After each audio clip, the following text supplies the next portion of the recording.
আসসালামু আলাইকুম। আমি শাফি আছি আপনাদের সাথে আর আপনারা দেখছেন এক্সপ্লোর জবস নিউজ উইথ শাফি। আজকে আমরা নতুন একটি বিজ্ঞপ্তি নিয়ে আলোচনা করতে যাচ্ছি। আলোচনা করার পূর্বে আপনাদের কাছে অনুরোধ থাকবে যারা এখনো আমাদের চ্যানেলটি সাবস্ক্রাইব করেন নাই সাবস্ক্রাইব করে দিবেন এবং পাশে থাকা বেল আইকনটি প্রেস করে দিবেন যাতে করে সকল ধরনের আপডেট আপনাদের কাছে পৌঁছে যায়। আর আমাদের চ্যানেলে প্রতিনিয়ত নিত্য নতুন সরকারি বেসরকারি চাকরির খবর প্রকাশ করা হয়, তো আপনারা আমাদের সাথে থাকবেন।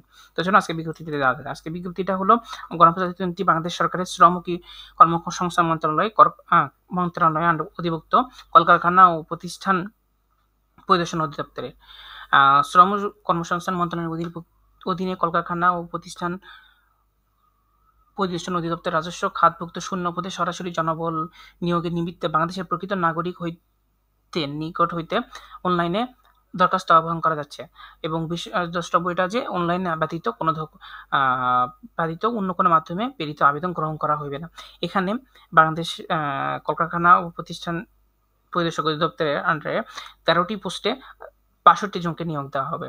তো এখানকার আমি শুরু থেকে সবগুলো পোস্টগুলো বলতেছি। প্রথম পোস্টটা হলো, এটা বেতন স্কেল নির্ধারণ করা হয়েছে ২০১৫ সালে জাতীয় বেতন স্কেল হিসাবে। প্রথম পোস্টটা হলো প্রধান সহকারী বেতন স্কেল ১৩ গ্রেড ১৩ ১১,০০০ থেকে ২৬,৫৯০। পদ সংখ্যা ৪টি। কোনো শিক্ষিত বিশ্ববিদ্যালয় বা প্রতিষ্ঠান হইতে দ্বিতীয় শ্রেণী বা সমমানের জিপিএতে স্নাতক ডিগ্রি থাকতে হবে আর এমএস ওয়ার্ড ও এক্সেল কম্পিউটার চালানোয় পারদর্শিতা থাকতে হবে। ২ নম্বর হলো হিসাবরক্ষক একজনকে নিয়োগ দেওয়া হবে। এটাও বেতন স্কেল সেম গ্রেড ১৩ একটা চাকরি। আর পদ সংখ্যা ১টি। শিক্ষিত বিশ্ববিদ্যালয় বা প্রতিষ্ঠান হইতে বাণিজ্য বিভাগে স্নাতক বা সমমান ডিগ্রি থাকতে হবে। এমএস ওয়ার্ড বা এক্সেল সহ কম্পিউটার চালানোয় পারদর্শিতা থাকতে হবে।